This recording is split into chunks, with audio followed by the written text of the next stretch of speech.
Voilà. Je ne savais pas que vous seriez aussi nombreux et aussi nombreuses.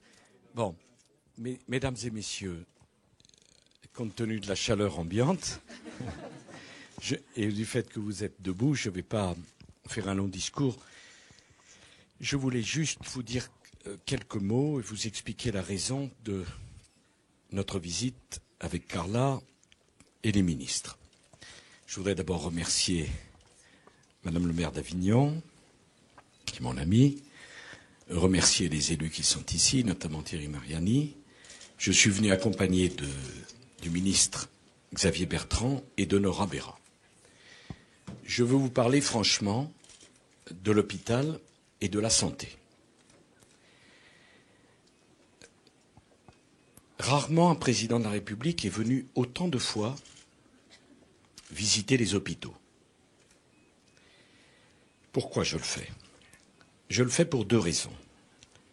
La première, parce que le personnel hospitalier, médical et non médical, du grand professeur à la sage-femme, de l'administratif au service actif, je suis frappé, et les Français doivent le savoir, par votre dévouement et par votre compétence. Et pour tout dire, je n'aime pas beaucoup la façon dont souvent on parle dans les médias de l'hôpital et de la santé. Je vous le dis tel que je le pense. Je trouve qu'on ne rend pas hommage assez au trésor de dévouement du personnel hospitalier. Dès qu'il y a un problème, tout le monde tombe dessus.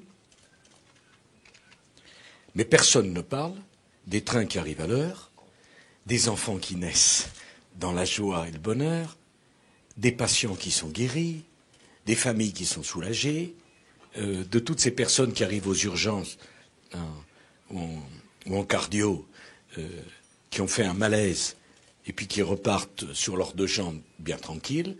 Je veux dire que la visite d'un président de la République, du ministre de la Santé, ça sert aussi à mettre en valeur le travail des 1 100 000 personnels qui se dévouent dans les hôpitaux de France.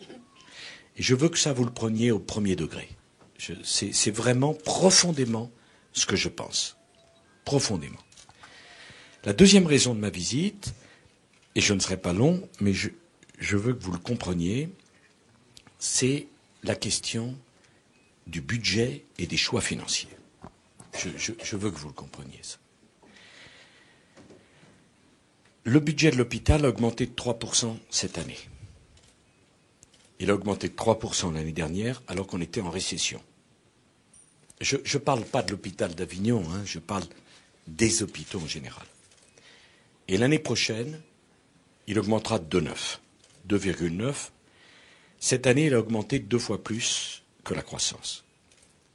C'est justifié parce que les médicaments coûtent plus cher, parce que votre travail est difficile, parce que les machines coûtent plus cher, et parce que la diminution du temps de séjour à l'hôpital est financièrement moins que compensée ou plus que compensée par l'accroissement du coût de l'investissement et des technologies qu'il faut aux malades.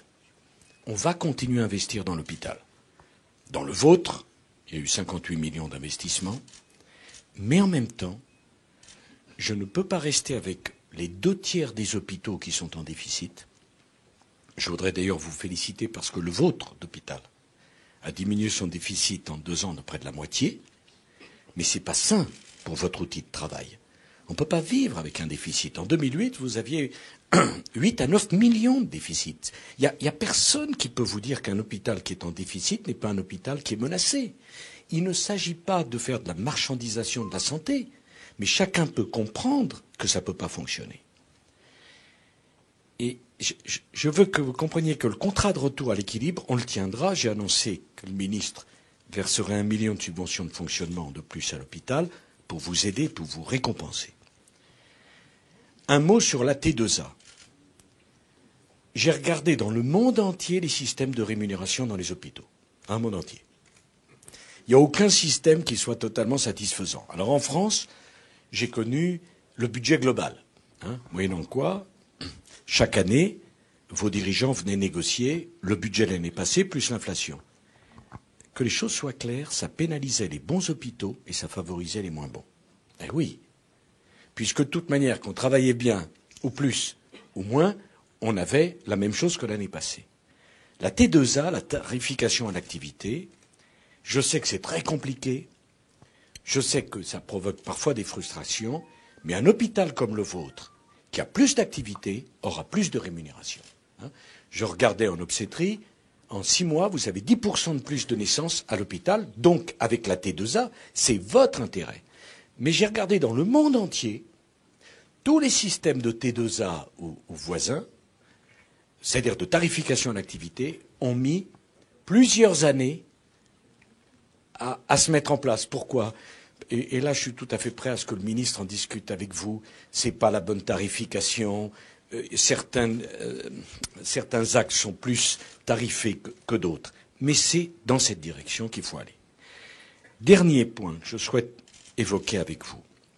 Parce que je sais, tout le monde me dit, Carla la première d'ailleurs, mais il manque de personnel, mais est-ce qu'on ne peut pas faire davantage ?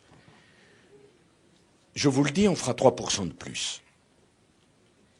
Mais la France ne doit pas être un pays dans la situation de certains en Europe aujourd'hui. Est-ce que je suis clair ? Je sais que pour un certain nombre d'entre vous, je vous ai mécontenté avec la réforme des retraites. Je le sais. Non, alors, autour de moi, elle me fait un grand sourire, mais bon. Non, mais ma façon, vous savez, moi je suis quelqu'un qui essaye d'être franc. Ma façon de respecter mes interlocuteurs, c'est de parler des choses difficiles, pas simplement. J'aurais pu venir, vous remercier et dire on met 1 million de plus, m'en aller et vous dire je vous promets on reviendra. Bon, non, mais je peux pas. Je veux que vous compreniez les choses. Tenir les équilibres financiers. Faire en sorte que vos retraites soient financées. C'est mon devoir. Il y avait 1 500 000 retraités dont les retraites n'étaient pas payées. On peut parfaitement juger que la réforme que nous avons mise en œuvre, elle aurait pu être différente. Mais on ne peut pas contester la nécessité de cela. Vos retraites seront payées. Et je ne laisserai pas la France devenir ce que sont certains pays aujourd'hui qui doivent tendre la main et qui dépendent des marchés. Parce que quand on ne résout pas ces déficits, on n'est pas indépendant. Et on va à la catastrophe. Alors, j'ai rencontré vos organisations syndicales, que je veux d'ailleurs remercier d'avoir pris du temps pour discuter avec nous. Mais comprenez-moi bien. Oui, il faudrait payer mieux les gens. Oui, il faudrait plus d'emplois dans les hôpitaux. C'est vrai. Mais en même temps, si on ne tient pas les équilibres globaux, on n'est plus un pays qui pourra vivre indépendant et libre. Si tous nos hôpitaux sont en déficit, si le pays est en déficit, si les retraites ne sont pas payées, est-ce que vous croyez que vous vivrez mieux ? Et dans les pays qui tendent la main aujourd'hui, les pauvres, je vois des manifestations, je vois des protestations. Je me dis que ce n'est donc pas la solution. Donc, si je vous dis ça, ce n'est pas du tout pour convaincre que ce qu'on a fait est bien. C'est pour vous dire qu'on donnera, avec Xavier Bertrand et Laurent Berra, le plus possible pour faire fonctionner les hôpitaux. La seule limite que je lui fixe à Xavier Bertrand, il ne sera pour rien, c'est que je n'irai pas au-delà de certains équilibres nécessaires pour que le pays ne soit pas avec des déficits et un endettement qui un jour le conduiront à un système de faillite. Voilà. Je me devais de vous le dire. Je me devais de vous le dire. Je me réjouis des investissements dans votre établissement. Je me réjouis quand même que le statut des infirmières, le LMD, le cadre A sur la base du volontariat, tout ça, ça a fonctionné. Je me réjouis qu'on ait derrière nous la question des heures supplémentaires. Je sais qu'il y a encore beaucoup de travail à faire. Je le sais parfaitement. Mais je le ferai dans le cadre de grands équilibres. Voilà. Et je ne veux pas que vous soyez fâchés. Hein. Je vous dis ça parce que je me dis toujours, les gens voient le président de la République, ils ne le voient pas tous les jours. Et donc, qu'est-ce qu'ils doivent garder comme impression ? Je veux que cette impression que vous gardez, c'est qu'on vous a respecté. En vous disant, vraiment, non pas la vérité, mais en vous disant avec sincérité les choses telles qu'elles sont. Après, chacun fait son avis. Vous êtes des citoyens libres et responsables. Chacun préfère son avis. Mais moi, je veux que vous compreniez pourquoi, à un moment donné, je dois prendre des décisions difficiles. D'ailleurs, comme les médecins, les décisions faciles, elles n'arrivent jamais dans mon bureau. C'est que les décisions difficiles. Hein? En général, d'ailleurs, quand j'arrive chez le chirurgien, bon, c'est mieux d'aller... Voilà. Et puis je termine en vous souhaitant, mais vraiment du fond du cœur, tous mes vœux, pour vous-même, pour vos familles, pour ceux que vous aimez. Je veux associer à ces vœux Carla, qui m'a fait le plaisir de venir ici à Avignon dans votre sens hospitalier. Soyez heureux pour cette année 2011 qui arrive, et pour ceux qui, par extraordinaire, auraient des ennuis en 2011, un truc extraordinaire, je vous souhaite d'avoir la force de surmonter ces ennuis. Et je souhaite que la communauté hospitalière soit solidaire de celles et ceux d'entre vous qui auront une année 2011 moins bonne que l'année 2010. Puis ceux qui n'ont pas eu une très bonne année 2010, et 2011, ça va être formidable. Bonne année.